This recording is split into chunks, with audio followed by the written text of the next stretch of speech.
presented with two readings that are pretty outstanding and pretty amazing. All right, let's look at the first one first, that has so many levels.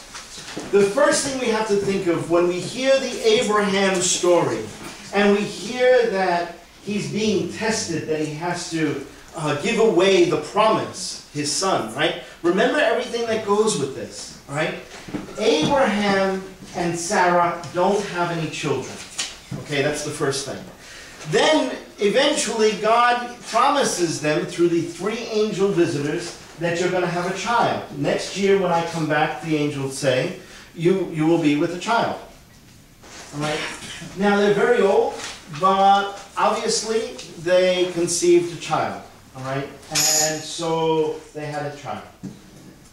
Then comes the story. And the story is, okay, you know your child. I'd like you to offer your child up as a holocaust. All right? Now, remember that the Jews were living among the Canaanite people. The Canaanite people would sacrifice their first child. Okay? It was a normal thing for them to do. They offered their child in sacrifice to the gods. As a matter of fact, the place where they offered their children in sacrifice is that place we hear in the Gospel, Gehenna. Okay? It became a garbage dump, all right, when the Jews took over because they were afraid to plant on the land where children had been sacrificed. Okay? So we know that children's sacrifices were going on. We also know that, you know, when people live among other people, even though it's not their culture, even though they're a different kind of people, even though they have a different religion, they say to themselves, well, maybe their religion is right. Maybe I'd be healthier or we'd grow better plants if we sacrificed our children. So then the Jews started sacrificing their children. Okay? The writer in Genesis says that's abominable. There can't be anything more horrible. So what does he do? He makes a story. He creates a story. And he says in the story, Abraham thinks that God is asking him to sacrifice his child. And as he goes up with the sacrifice, with the wood and the fire and everything, right? As they're getting ready to slaughter this child, God says, no, that's not what you're supposed to do.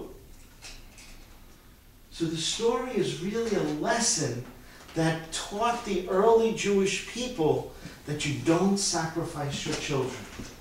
Okay? So it's a very concrete story about that. Then, of course, as human beings are, and as religious people are, they spiritualize everything. And when you spiritualize a lesson, the lesson is don't kill your children. When you spiritualize it, you say, oh, well, God put Abraham to the test. Because probably everybody in this room thinks they're getting tested when something bad happens. All right? Oh, this is a test. Maybe it's just life. Maybe it's just life. We wish it were a test because then we could at least say, oh, that's what's going on. But maybe that's just the way life is. It has in it sickness and loss and people lose jobs and all the terrible things that are going on in our world and even in our community. Maybe those are just things that happen. That's what it means to be alive. Yeah? It'd be nicer to be able to blame God. And so what do? When we spiritualize this stuff, what do? We say, God doesn't give you more than you can handle. Please don't tell me that when I'm sick. Okay? You will get a deadpan.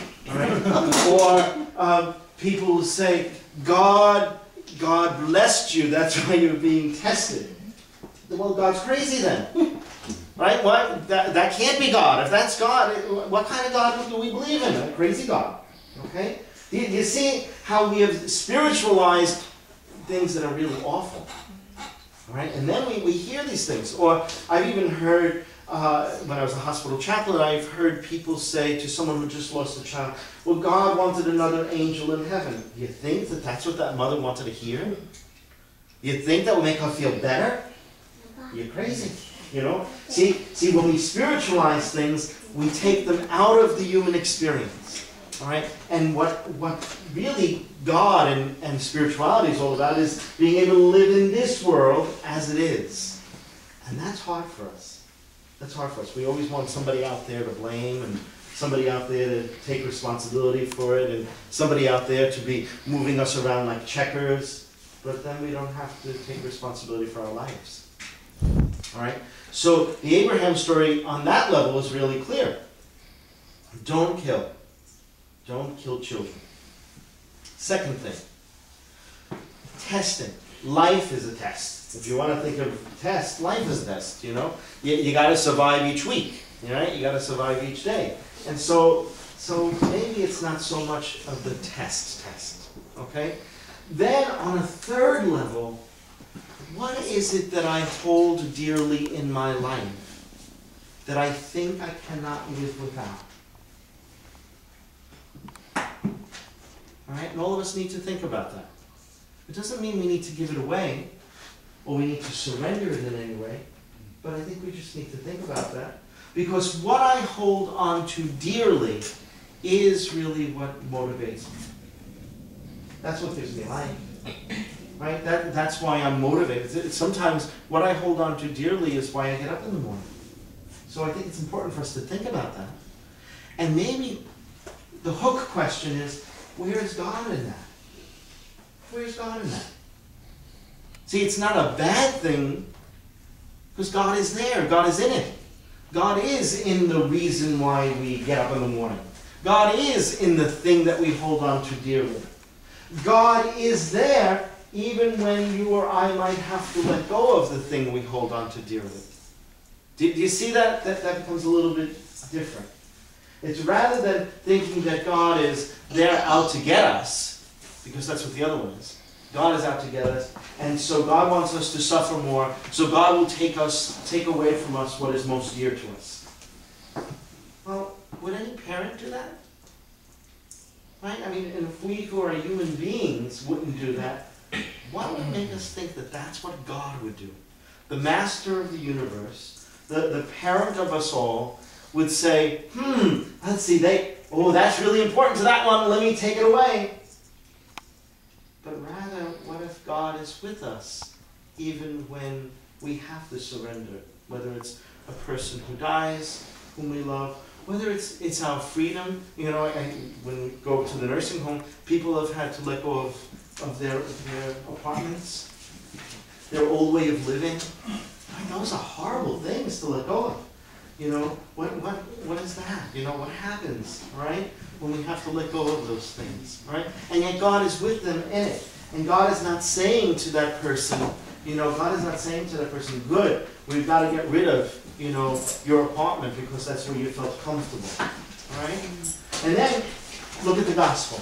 Again, the gospel is another interesting thing because the gospel says, all right, they go up to this mountain. Remember, every mountain, every time you see a mountain, it's a symbol. It's a symbol for the encounter between God and humans. Okay? Every mountain, every time. So, we even have Jesus die on what? Mount Calvary. All right? We have all these little mountains. We try to make mountains. He gave the Beatitudes on where? The Mount of the Beatitudes. Okay? It's called the Sermon on the Mount. All right? So they're not really mountains. If you go there, there are no mountains. I mean, there are mountains. All right? Maybe the Mount of Transfiguration, if they did this. If Jesus really climbed Mount Tabor, which would have probably taken about 5 or 6 days, okay?